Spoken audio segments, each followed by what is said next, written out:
What's up, guys? Welcome back. Right behind me is a 2024 Toyota Tacoma that I rented on my latest business trip. Now, this is a TRD Off Road package, which I haven't reviewed on my channel. But what's more interesting is that I got to spend about 4 days with this vehicle, and now I'm going to share my impressions while driving it. But before we get to the interior and driving, let's take a look at the exterior and see what it has. And here it is, guys, 2024 Toyota Tacoma. I think that this is the best looking pickup truck. They've done a really great job redesigning it. I like the lines of it. I like the front end and pretty much everything about it, with a few exceptions. So keep on watching this video and you're going to find out what I had some issues with. Now, this is the TRD Off Road model, which is fourth or fifth from the bottom. So they have the SR, SR5, the Pre-Runner, TRD Sport, TRD Off Road, Limited. Then they have the TRD Pro and the Trail Hunter. The later two are not available as of right now. Those have the hybrid engines. This is the regular, the iForce, not iForce Max. Well, let's take a look on the outside and see what it has. I love the lights. They're very nice and bright. They're sitting very high up. So if you're off-roading, you can definitely illuminate the trail ahead of you. Now, as far as the turn signals, you can see they're incandescent still. So the combination of LED and incandescent right there. Okay, not an opening here. And I was listening to the Toyota engineer. He said that if they actually open this part up, this would make it a less aerodynamic than with it closed up. At the bottom, you can see they have the fog lights. They're all LED, big Toyota logo, lots of open spaces to let the air through, help with cooling off the engine. One difference between this and, like, let's say the TRD Sport, it doesn't have the snowplow. And what I mean by that, it doesn't have this plate at the bottom. Instead, it has some skid plates underneath here. Now, as far as the hood, I actually like the TRD Sport hood better. It has this nice hood scoop, which we don't have on this TRD Off-Road. Both of them share the same engine. Let's see what it is. And that is a 2.4-liter four-cylinder turbocharged engine producing 278 horsepower, 317 pound-feet of torque, made it to an 8-speed automatic transmission. Also available with a 6-speed manual if you choose to get one. As far as the drivetrain, we have the 4-wheel drive on this particular one, and I'm excited to share my driving impressions with you at the end of this video. As far as the rest of the setup here, there's really no engine cover here, but that's really not a deterrent for me. What I would like to see improved is, instead of this ugly prop stick, to have some hood struts on it, to have some sound insulation underneath the hood. And with this being a rental car, I don't have the exact spec sheet. I don't have the exact build sheet. So I don't know if anything was added to it. It certainly does not look like it, but let's take a look. First of all, as far as the size of it, we have almost 214 inches as far as the length of this vehicle, about 11 inches of ground clearance, which is respectable if you are planning to take it off-road. This is a 5-foot bed, and Toyota claims that the TRD Off-Road has a payload of up to 1,600 pounds. So this is the best out of all the models that they have, because the TRD Sport and the SR5 that I tested have about 1,200 pounds payload. So this is the better one. Now, as far as the wheel and tires, what we have is 17-inch rims. I love the design of it. I also like how that TRD is red right in the middle there. You have the silver on the exterior, BF Goodrich Trail Terrain. And this is the type of tires, and we have 265 by 70. This is the size of it. Now, right here, you can see part of the suspension, and these are the Bilstein shocks with the coils. And now you see that the tires are not super aggressive, but definitely more aggressive than we've seen on the TRD Sport. And what also adds to the off-road aggressiveness of this vehicle are those wheel arches. They're in matte black. We have some pass-throughs over here for the better air circulation, and we have the mirror caps in the same color as the rest of the vehicle. We have the blind spot assist right inside of them. Tacoma spelled out at the bottom. We have the keyless entry system. See, I can lock and unlock this vehicle as long as the key is somewhere on me. And let me show you the key. Here it is, the standard Toyota key. We have the lock, unlock, and hold for the panic button. All right, let's see if this trick's gonna work. So this vehicle is unlocked right now. We're gonna lock it again, lock it, and hold it. And this should start this vehicle as I was told that all of the Toyota Tacomas, the newer ones with the push button start, have a built-in remote start. For some reason, it didn't work. Let's see it one more time. All right, lock it again, and lock it and hold it. And let's see. Boom, it started up the car. See, right here, vehicle is running. It says not ready to drive. You have to press the brake pedal, push the engine to switch it on. That's a pretty cool feature. If you didn't know, well, you're welcome.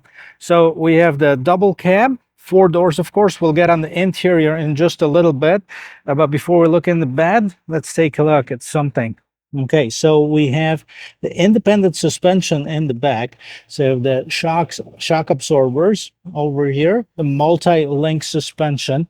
Now I gotta tell you, it drives better than the 2023 that I done not too long ago.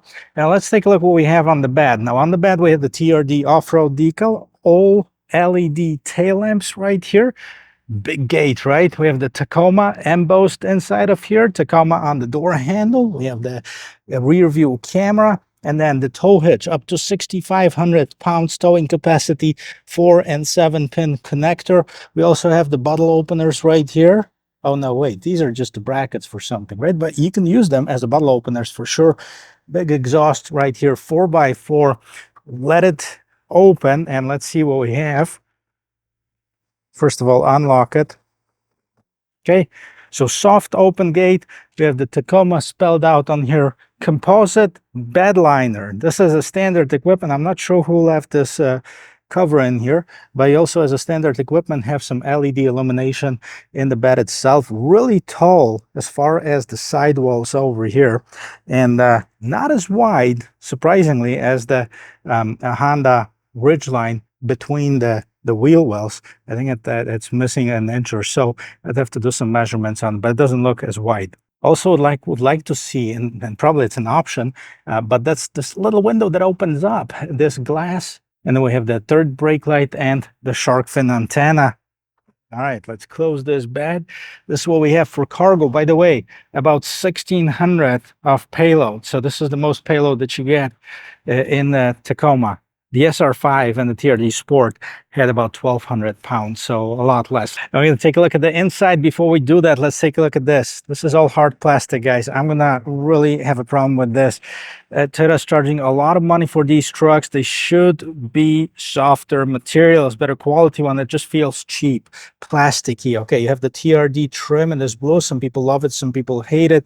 And then you, of course, have the window controls and the door opening handle. Now at the bottom you have a tiny little bit of a storage compartment, maybe a bottle holder and the speaker. This one hasn't have an upgraded stereo.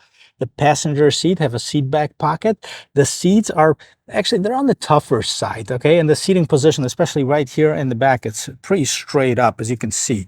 Right, not a very comfortable seat. I'm gonna jump inside of it in just a little bit so you can see where my knees land. I'm almost 6 feet tall. But here's what you can do. You can open these up, revealing a tiny little bit of storage. Okay, you can do it from the on the right and the left side. You can also lift up the bottoms of the seat, and now you have a little bit of storage down here. So if you have something that you want to keep out of sight, you can definitely do that. Unless you have a tonneau cover and the bed, then that's a different story. Let me jump inside. I'll show you where my knees hit. And here we are, guys. So there's no room for a 6-foot adult to fit in the back of the Toyota Tacoma behind the 6-foot adult. So as you can see, no room here, but we do have cup holders in case somebody does fit in here. We have a regular cigarette lighter style adapter for here.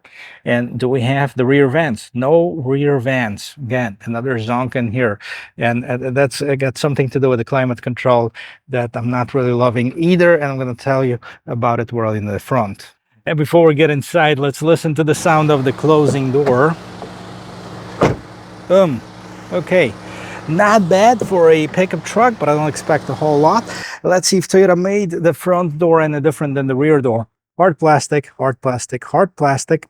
Oh, we got the softer armrest right here. Still that TRD in blue. Again, I think there might be an option to get it in a different color. I hope so.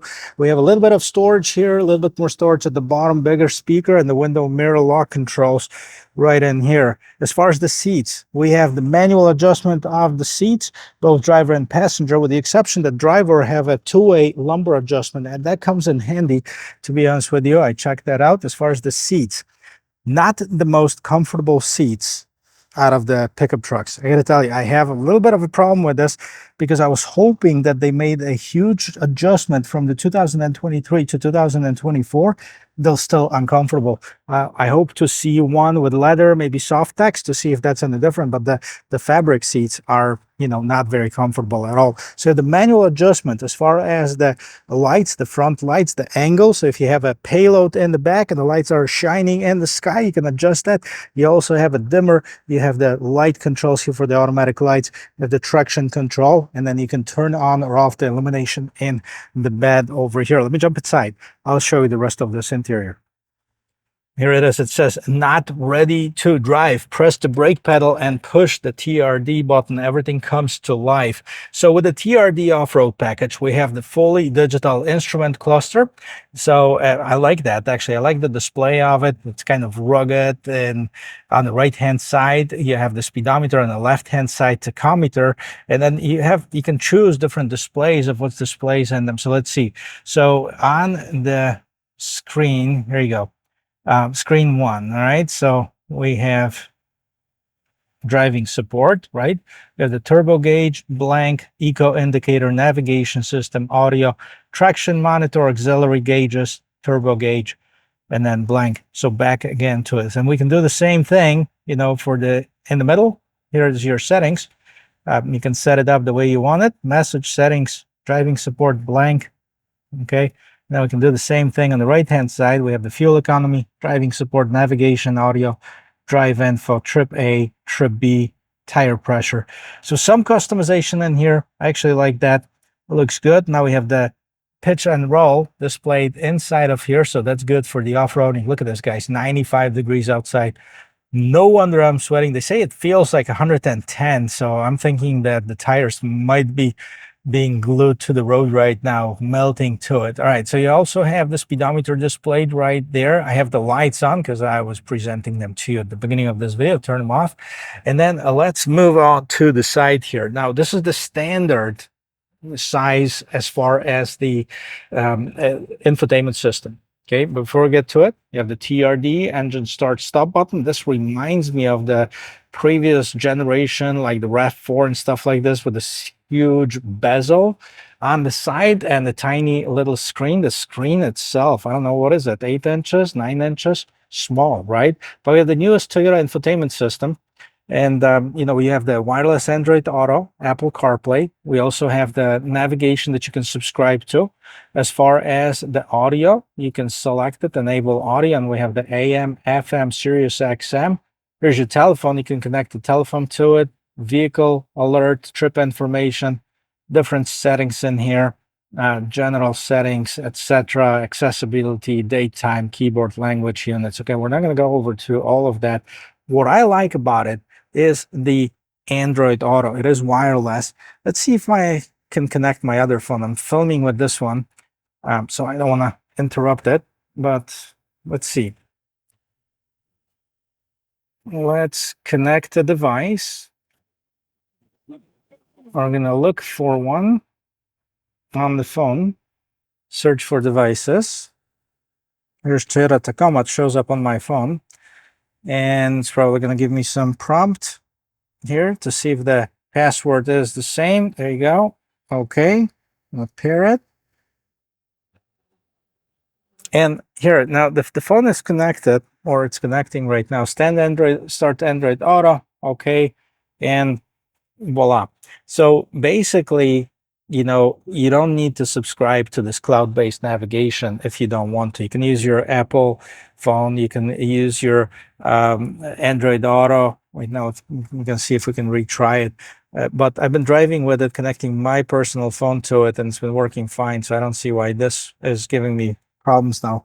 I do have kind of a cheap phone as my work phone. So anyway, so here's what it is. Okay, here's your map. Okay, looking good.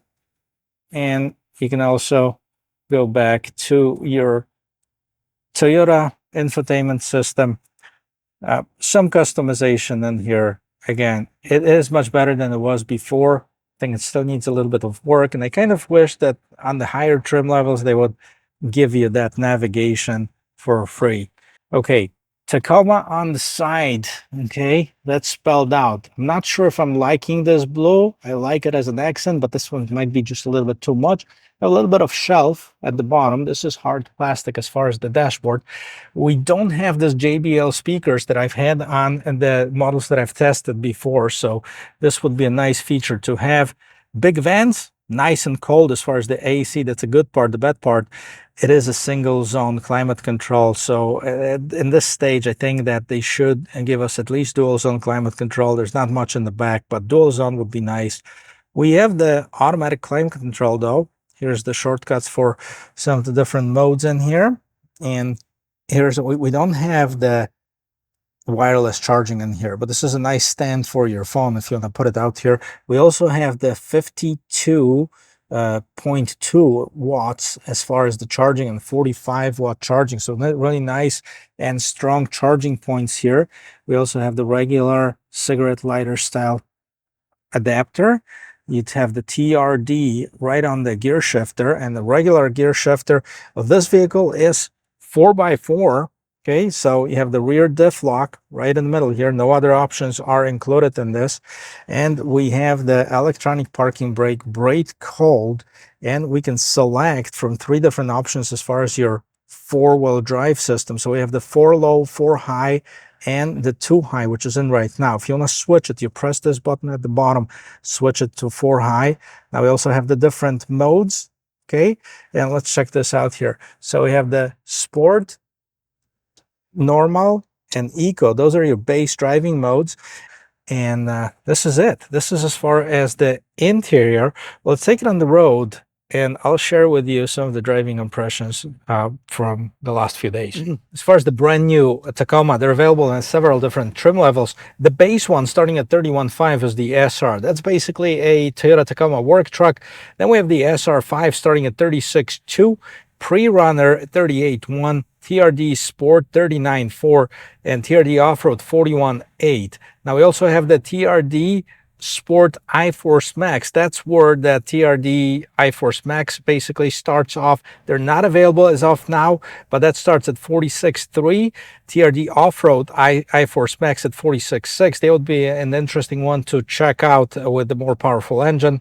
The Limited at $52,100. Limited iForce Max at $55,800. Trail Hunter $62,900, and the TRD Pro at $63,900. I'll tell you, it's not a cheap vehicle. This one is probably very close to the base $42,900, plus of course the destination charge, probably somewhere about $45,000. I would imagine the MSRP of this one would be. It's not bad for the money, but there are a few things that I definitely think would need to be adjusted. By the way, we didn't show you the rear view camera, so let's take a look at this right now. I'm backing up. Decent rear view camera. We have the active trajectory lines. It takes up most of the screen, and it's pretty accurate as far as what's going on. So I rented this vehicle about 4 days ago. It had about 2,400 miles. It's got 2,928 miles as of right now. So about 500 miles. And what do I feel about this vehicle driving it? Well, a couple things. I love the size of it. As far as the pickup truck, I think it's a perfect size unless you need it for some hauling stuff and towing big stuff, and you need it for work, then it's not the truck for you. But for light duty work, okay, towing up to 6,500 pounds is not bad at all. If you are looking to go camping, maybe have plans to throw something in the back, I mean, this is good. We're gonna have the ability to merge in traffic here See how this vehicle accelerates. 278 horsepower. Okay, this is the weaker engine. So let's see how this one performs. Okay, we're in the rear wheel drive. You can hear the engine. Okay, it's definitely noticeable as far as that. It doesn't have that sound absorbing glass on the sides. Maybe if it had that, it would be less noticeable, but it gets up to speed. We're doing about 60, and once it gets up to speed, there's no issues in here. It's got plenty of safety features.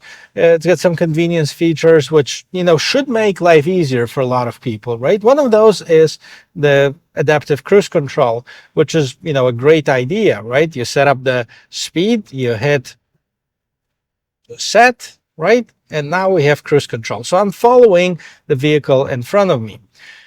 Now, there is a curvature in the road right here, plus the road curves right now. So let me do this.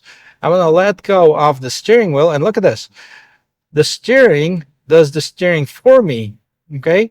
I don't have to do anything. Now, probably in a few seconds, it's going to tell me to, hey, you need to grab a hold of the steering wheel, okay? And now, look, it's braking by itself. I'm not doing anything.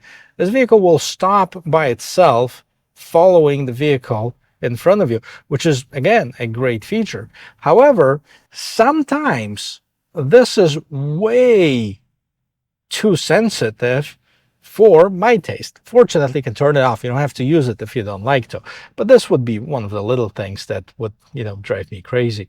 So acceleration is acceptable. I'd love to check out the iForce Max, the 326 horsepower. Obviously, it's 50 horsepower more almost than this one. So it should be a lot nicer ride. So a lot of those convenience features, you know, like that adaptive cruise control, the lane tracing, they're meant to make your life easier. Sometimes they are a little bit disruptive, especially if you're not used to it. But day by day, I'm getting used to it. It's been 4 days since I rented this vehicle. So definitely something that I'm getting used to. Another feature that I'm not a big fan, not a feature, but actually the seats. The seats on the Tacoma are uncomfortable. They were uncomfortable on the previous generation. They're uncomfortable on this one. I don't care what you say. It might be the hardcore fanatic of the Tacoma. The seats are uncomfortable. I dare you, get in the Honda Ridgeline, get in their seats, and tell me which ones are more comfortable. Why couldn't Toyota do the same thing and put the same type of seats like in the Ridgeline? It would be so much difference between and the right quality on this vehicle.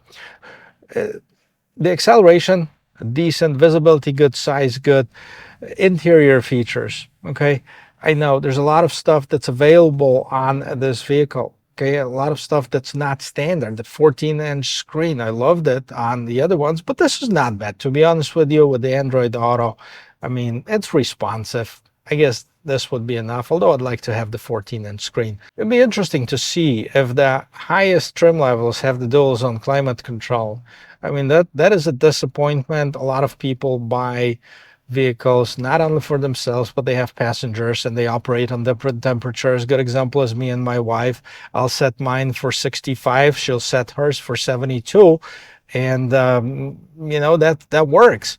The single zone climate control, especially over $40,000, I think that shouldn't even be, you know, something that's standard on. Should be a standard with the dual zone climate control. Sound system, it's okay for the base vehicle.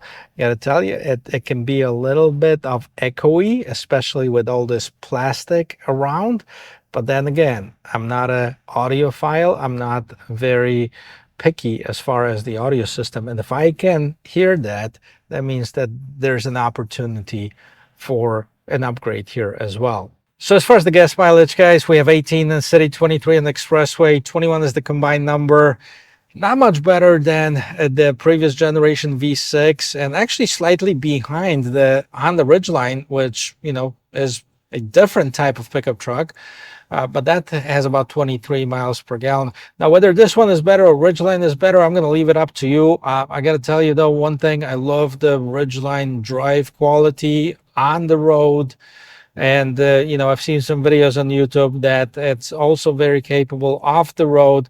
You might have to do slight modifications, maybe an inch and a half lift to give you that little bit of an extra ground clearance, as well as a better approach and departure angle. But I wouldn't discount that truck at all. But this is a great vehicle. It looks cool. It definitely's got the looks. I mean, to me, this looks much better than the Honda Ridgeline. It feels more trucky. So if that's your thing, that's definitely not going to disappoint you, because that body on frame construction, the rigidness of it, it's definitely going to be felt if you're driving it. One of the things I'd love to check out about this new Tacoma is how it performs off the beaten path. And maybe I'll find an off-road trail somewhere and take it off the beaten path, so me and you can see it and see how that performs. But I'll have it for another day and a half. If I do it, it's going to be right here in the video. But if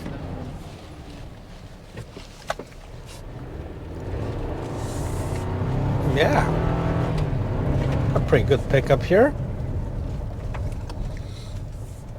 And a little bit of slight off-roading here. See how this vehicle is capable off the beaten path. Now it is just a gravel road. There's nothing crazy about it. There's probably some private property. It's going to get me kicked out of here sooner or later. But, you know, I wanted to take it off the pavement to see how this vehicle feels, how it handles some of the bumps on the road. And, you know, it actually feels better off the road than it does on the road so far. I mean, there's not much here, but I think it's a very capable vehicle. So is it the best pickup truck to buy in the segment? Well, what else we have in the segment? So we have the new Chevy Colorado, GMC Canyon, we have the Nissan Frontier, we have the Ford Ranger, and I'll put Honda Ridgeline in the same segment. I know it's a unibody construction, but I think it's almost as capable as any of the body on frame vehicles and in the segment.